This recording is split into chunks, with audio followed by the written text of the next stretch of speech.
Olá, tudo bem com vocês? Então vamos começar mais um outro vídeo aqui, dando continuidade na última aula que eu comentei com vocês, rapidinho.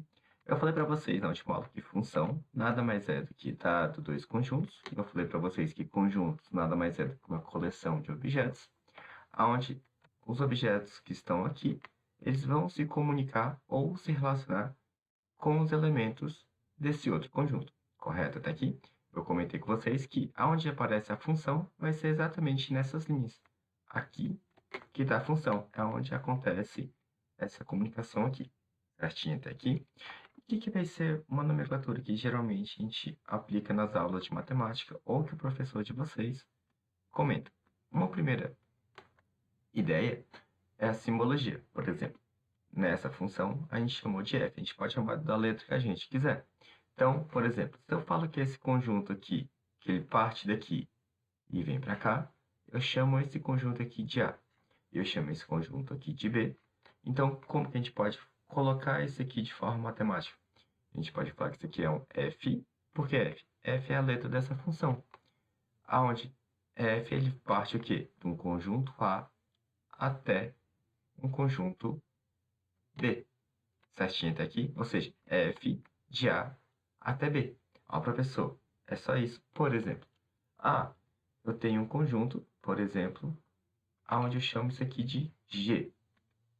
Então, a gente apaga. Então, seria um G. Eu tenho uma função G que leva do conjunto A aos elementos do conjunto B. Professor, e se eu quiser mudar o nome aqui? Eu posso mudar para o nome que eu quiser.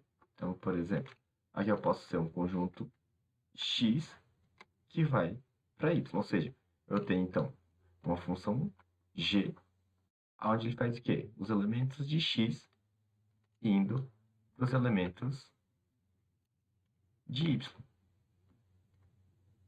Só isso, professor. Apenas isso. Então, é só uma questão de formalidade. Vamos utilizar essa ideia aqui para aquela ideia dos pastéis. Então, eu comentei com vocês que eu sou um vendedor de pastel, correto? Aonde esses pastéis, se eu não me engano, eles custavam R$3. Então, vamos relembrar aqui comigo. Então, eu sou um vendedor de pastel, aonde cada pastel tem um valor de R$3. Então, lembra, aqui é o conjunto do dinheiro. Então, eu vou chamar de D. Aqui eu tenho um conjunto P. P de pastéis, ou seja, uma certa quantidade de valor em dinheiro, ele me dá uma certa quantidade de pastel. Então, se eu tiver, por exemplo, como eu comentei com vocês, R$3, ele vai me dar direito a um pastel. Ou seja, esse 3 me leva a uma quantidade de pastel. Se eu tiver, então, por exemplo, R$6, como eu comentei com vocês, ele vai me dar direito a comprar 2 pastéis. Correto até aqui? Se eu tiver, então, por exemplo, R$10. Professor, R$10 eu posso comprar R$3, ou perdão, 3 pastéis, e me sobra R$1 de troco. Mas eu não quero o troco. Lembra que nesse problema aqui eu quero a quantidade de pastéis. Lembra que a função aqui é dinheiro, pastel. Então, R$10 ele me dá direito a 3 pastéis também, correto? Então, se eu tiver, então, R$5. R$5, como eu comentei com vocês, ele me dá direito apenas a um único pastel. Então, o 5 ele pode se relacionar com 1, sem problema nenhum.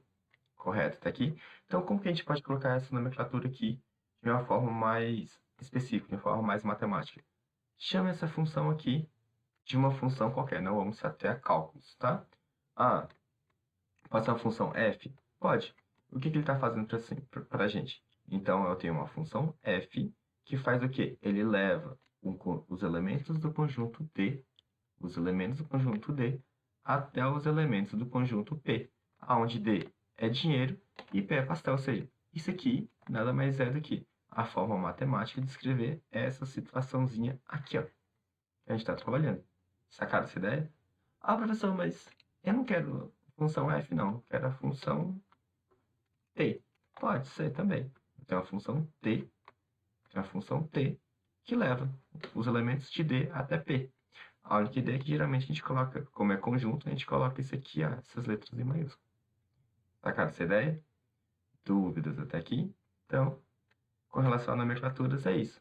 Um abraço a todos e bons estudos.